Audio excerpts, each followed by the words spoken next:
RMS Titanic adalah sebuah kapal penumpang Super Britania Raya yang tenggelam di Samudra Atlantik Utara pada tanggal 15 April 1912 setelah menabrak sebuah gunung es pada pelayaran perdananya dari Southampton, Inggris ke New York City.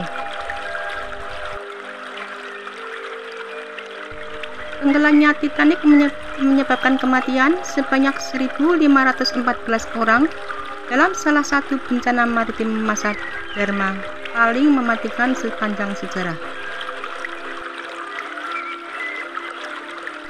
Titanic merupakan kapal terbesar di dunia pada pelayaran perdananya. Satu dari 3 kapal samudera kelas Olimpik dioperasikan oleh White Star Line. Kapal ini dibangun pada 1909 sampai 1911 oleh galangan kapal Harland and Wolff di Belfast. Kapal ini sanggup mengangkut 2.224 penumpang.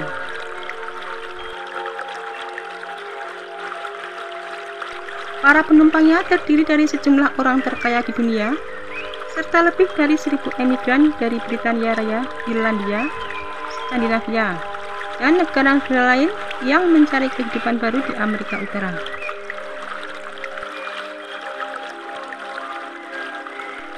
Kapal ini dirancang senyaman dan semewah mungkin dengan dilengkapi gimnasium, kolam renang, perpustakaan, restoran kelas atas, dan kabin mewah.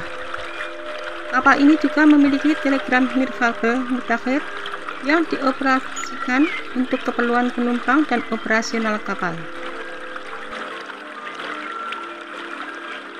Meski Titanic mempunyai perlengkapan keamanan yang maju seperti kompartemen kedap air dan pintu kedap air yang bisa dioperasikan dari jarak jauh, kapal tersebut tidak memiliki skoci yang cukup untuk menampung seluruh penumpang kapal.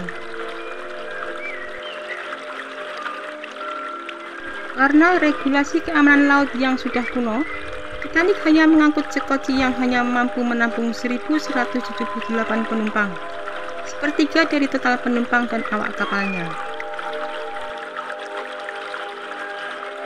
Setelah meninggalkan Southampton pada 10 April 1912, Titanic berhenti di Cherbourg, Prancis, dan Queenstown, sekarang Hope, Irlandia, sebelum berlayar ke barat menuju New York.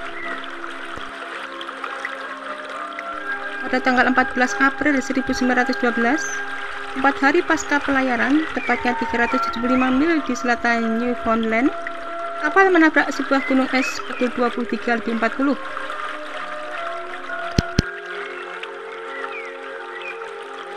Tabrakan agak menggesek ini mengakibatkan lambung Titanic melengkung ke dalam di sejumlah tempat di sisi kanan kapal dan mengoyak 5 dari 16 kompartemen kedap airnya.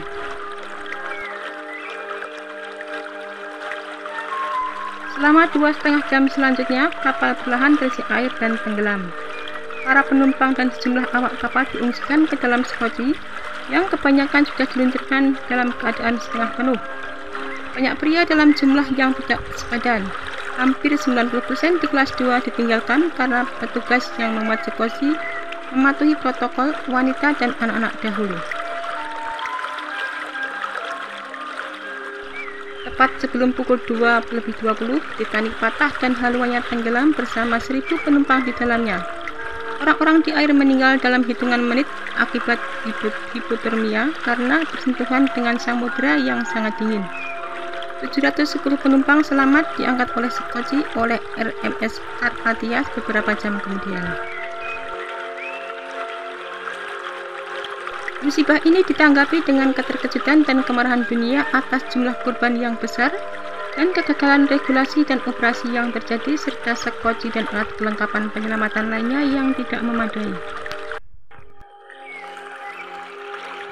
Penyelidikan publik di Britania dan Amerika Serikat mendorong perbaikan besar-besaran keselamatan laut.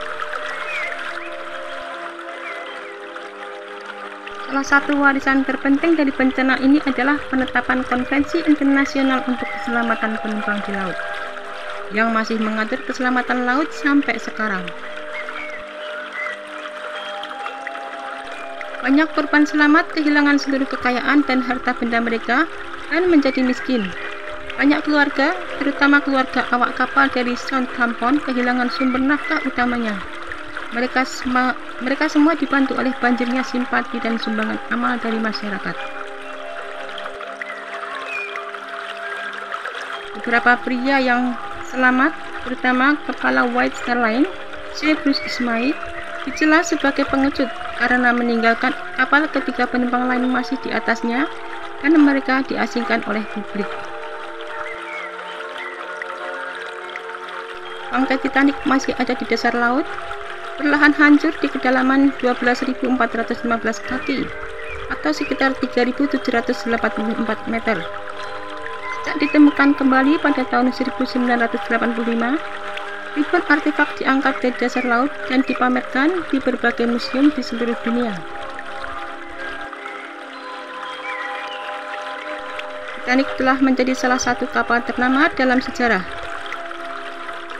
Keberadaannya terus diingat oleh sejumlah buku, film, pameran, dan buku peringatan.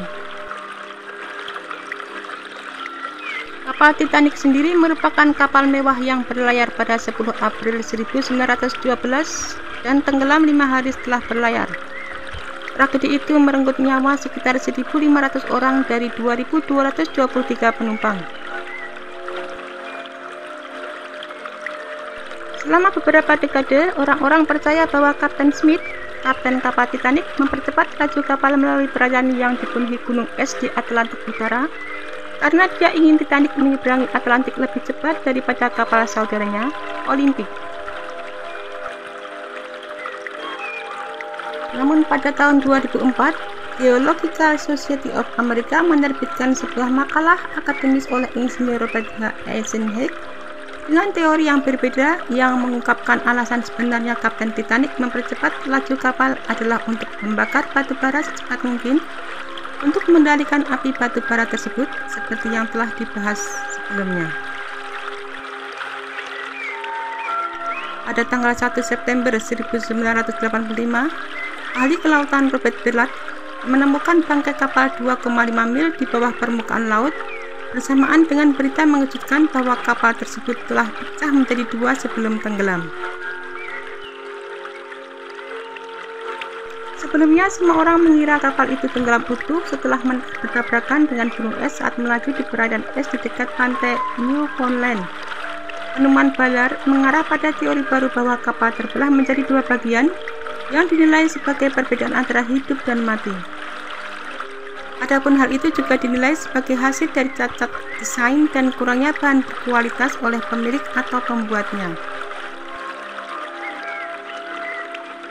Keberadaan gunung es yang ditabrak oleh Titanic masih menjadi perdebatan. Pelaut profesional Kapten L.M. Collins menyatakan bahwa jika Titanic menabrak gunung es, ia akan tenggelam hanya dalam hitungan menit.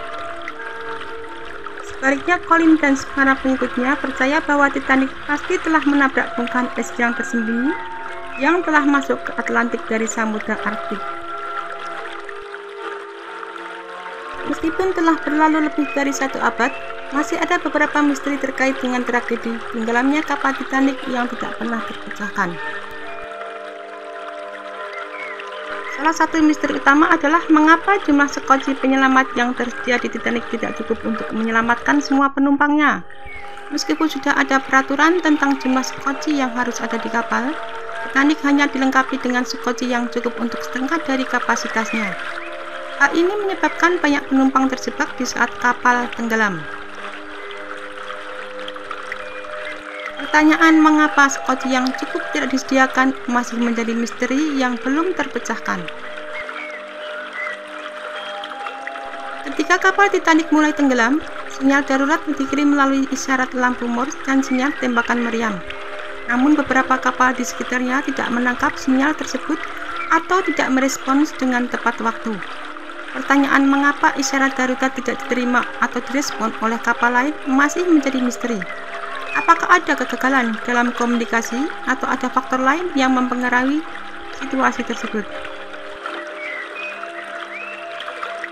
Kapten Titanic menerima beberapa peringatan tentang keberadaan gunung es di jalur pelayaran.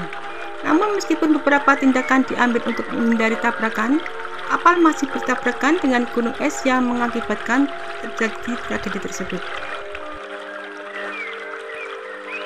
Titanic dianggap sebagai kapal yang tak terkalahkan dan sangat mewah pada masanya. Namun tragedi ini telah mengungkap beberapa kelemahan yang ada pada rancangan dan konstruksi kapal. Saat Titanic berada dalam bahaya, isyarat SOS digunakan sebagai panggilan darurat internasional. Namun saat tragedi Titanic terjadi, isyarat CQD lebih umum digunakan sebagai panggilan darurat. Mengapa isyarat SOS yang lebih umum saat itu jarang digunakan pun masih menjadi misteri. Selama penyelamatan dan penjelajahan runtuhan Titanic, banyak benda berharga yang hilang atau dicuri. Meskipun sejumlah benda telah ditemukan dan dikembalikan, masih ada beberapa yang belum pernah ditemukan. Misteri mengenai keberadaan benda-benda berharga ini tetap mengundang perhatian dan membuat banyak orang bertanya-tanya. Selama penemuan jasad-jasad di runtuhan Titanic, salah satu jasad yang ditemukan adalah jasad seekor anjing. Namun identitas anjing tersebut tidak pernah terungkap. Siapa pemilik dan mengapa anjing itu berada di kapal tetap menjadi misteri yang tak terpecahkan. Ada beberapa upaya yang telah dilakukan untuk mengangkat reruntuhan Titanic. Namun hal ini dihadapi dengan berbagai tantangan teknis dan lingkungan yang rumit.